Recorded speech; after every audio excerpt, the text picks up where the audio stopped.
Hi everybody and welcome back to Race Across Asia Take Wu. Yes, we are back again with the Woosters from Wendy Wu Tours to have a recap of last night's show and see what we think. I'm joined by Nicola, Annabelle and Peter Crane. Good to see you guys. And you. Nice to be there. Welcome to Take Wu. Thank you.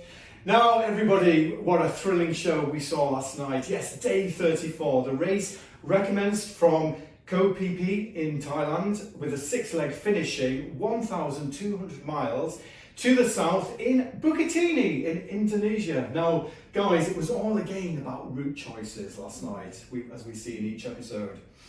Three leading teams, they chose to hop across the Andaman Sea via the islands of Koh Lipi and Langkawi, whilst only Eugenie and Isabel decided to backtrack to the Thai mainland. What do we think, guys? Good choices, tactical? I think the three couples that chose the Andaman Sea route, for me, chose the best option. Yeah, definitely. Tactically, but also scenically. It was just spectacular, yeah. wasn't it? Those views down onto onto the islands and the coastline. It was just pretty amazing. Yeah, stunning. I think also it must be quite stressful when they all see each other on the same route for sure. Yeah, absolutely. And the boys weren't really keen, were they, on Malaysia? When they first announced it, what's his name, the younger one? He was a bit like, oh yeah, I'm not too keen about that, I just want to get straight across. Yeah. Which is so often, you're getting that kind of degree between racing and actually experiencing. But to be fair to Alfie Owen, good call. I mean, they played their cards right. They got the overnight coach, didn't they? They did. To catch the ferry 24 hours before the others. So. I mean, sleeping while travelling is the way forward. I mean, it's the best thing to do. Doesn't look very comfortable. If you wake up in a destination, it makes it a lot easier. There were some long journeys and absolutely quite arduous. Yeah. Now, guys, as well, big thing that we saw last night was working. It featured heavily in the series again. Some fantastic jobs actually that are going on here. We saw Betty and James replenishing their funds at the diving school. Alfie and Owen leapfrogged to Langkawi, earning their money at the Hutan Baku Kubang Park. Try to say that one. Replanting mangrove trees and clearing the beach of litter. I mean, that was amazing. Yeah, that was really the landscapes of when they were kayaking there as well were incredible. Beautiful scenery. I didn't realise it's so beautiful, to be honest.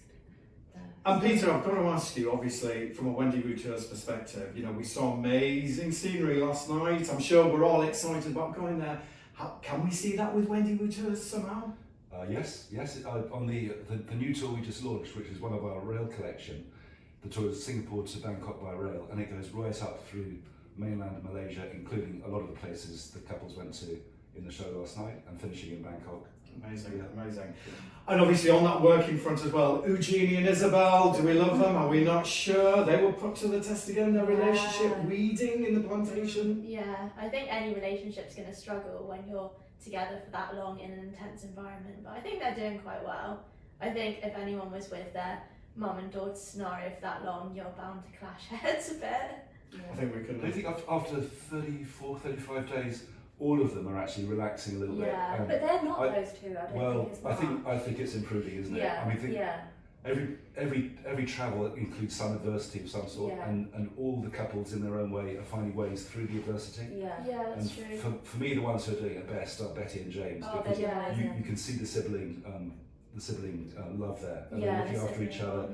When they had that big disaster yesterday, and the passport. He was so loving towards her. He was really supportive actually. And most prophets would be to sort of lose the plot a little bit. But what have you done? You've lost the passport. But they were calm. I feel like it strengthened their relationship. Quite often you see him carrying her backpack as well. Oh, that was lovely. His on the back and hers on the front. You're thinking, okay, that's a decent brother, isn't it? But if you cast your mind back to the first episode, there was none of that, was there? Their relationship wasn't a relationship. So actually, it's really done them good. Yeah, I think. I'm going to be contentious here, guys, because I know if you've been following on social media, there was a lot of comments about that bag. The fact that the camera crew had the bag the whole time. What do we think? No, I feel like they can't have.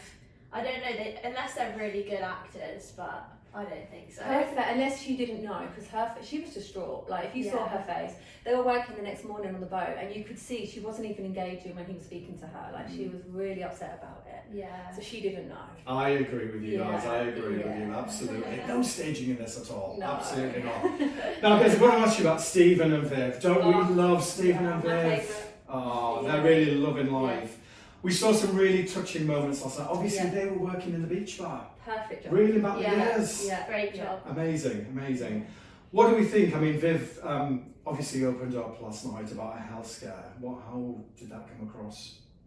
So I think that was on the dolphin situation, wasn't it, the week before? But so that was really, it was quite touching. Yeah, it's quite moving to see. Yeah. She was talking about in her early life, she was a bit of a wild one. Yeah. And then she'd had 20 odd years of looking after children and being responsible. That's right, yeah. And now she was basically going back to a little bit how she was before, with letting her more her wild side out, which is nice to see. Yeah. Do we think, guys, I mean, obviously a lot of this on Race Across the World, we're seeing people, out of their usual environments, they're travelling, experiencing life. Do we think travel brings that out in you, that kind of adventurous Yeah, definitely, because it sounds like with Viv that she had that in her before her family, before her kids. Yeah. She said, didn't she, 20 years of I didn't go out, I didn't do anything, and now she's reliving it again, which I think is beautiful to do. I think also when they all see each other at all the checkpoints, and obviously there's some older people, some younger people in the show, it really brings it to life, the fact that anyone can enjoy travel. Absolutely. What about, obviously Viv was adamant that she was going to make it to the 17th prettiest street in the world. Is that true? Do we know that? Well, we're not quite sure about that street. What did we think? I mean, fantastic architecture, but... Yeah. I mean, maybe in the daylight it might look different. It did look pretty, it was lovely, but See, I had no idea streets were ranked. No, I didn't. How deep does the ranking go? So number 17, I suppose, that's worth a detour, isn't it? Yeah. It took them quite a while to find it though. Yeah. But so to be fair, Stephen, you could tell he was really not approving of the plan. No. But he zipped up and he managed to sort of keep his thoughts to himself, which is, to his credit. Yeah, and by the end, I think he was carrying it for Viv a little bit. And when they were hanging around at the bus station at the end there, and he was doing his interacting with the locals, I think they described him as Mr. Bald. They did. Yes. This Mr. Bald is funny, which I thought was quite good. He's funny. He's a bit grumpy as well, but funny in between. I think they actually make a really good couple. They do, because he's really sensible, isn't he? Very sensible with the money. Yeah. She wants to spend a bit more than he Yeah, does, she but wants he's to always spend holding a it. bit more money Yeah, and she got her way with the hotel in the end, didn't she? Yeah, she did. Yeah. And I think, guys, as well, viewers watching, we find that so much in couples, isn't there? There's one that's wild, there's one that's a bit more You've always secure. got to have the one that's a bit more sensible. Now, Eugenie and Isabel, what grafters? They have Yes. grafted their way across Malaysia, working really hard. What do we think of their work ethic?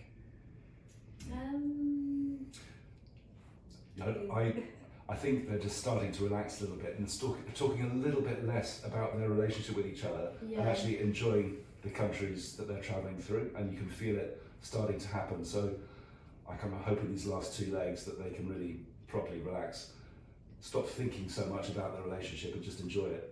Enjoy the time with each other. I don't think Isabel was that relaxed last night though, staying in those certain accommodations. Yeah. I mean, I wouldn't be very relaxed in with the bugs, but I think it's such a toss-up of enjoying the experience and obviously the race at the same time. So it's nice to see when people are a bit more relaxed and enjoy where they are. Absolutely. And again, guys, as we've seen in previous episodes, the scenery, the landscapes, I mean, Malaysia, Indonesia, wow. I mean, how many volcanoes? It was like something like 150 or something active volcanoes. Amazing. Yeah, it looks beautiful. So everybody, guys, the heat is on as we approach the end of this series. Who is going to win? Who are you rooting for? Well, I think Alfie and Owen. I mean, they're a day ahead. So how many more legs? We've got 2 left, did you say? Yeah, I mean, they're really, really ahead. So I think they're great on it. Yeah, and they're keen to win. I do think Stephen and Viv, though, I think they've got a really big chance of winning. That's my opinion. Yeah, I think it's, I agree, Nicola, it's going to be Alfie and Owen who win. Yeah. But there's a little part of me that wants Betty and James to come. I think they would be my preferred winners. Yeah. And do you think a lot of it's as well going to be on how much budget they've got? Because on the last leg, they might just spend all their budget to get there as quickly as possible. Absolutely. Yeah. Well, who knows what's going to unfold? We've all got our favourites. Mine is Stephen and Viv, really rooting for them to win. Thanks for watching, everybody, and remember, we would love to see you on the sofa with us on Take Woo, so do get in touch if you would like to join us on our Thursday recap. Thanks for watching, and see you again next time.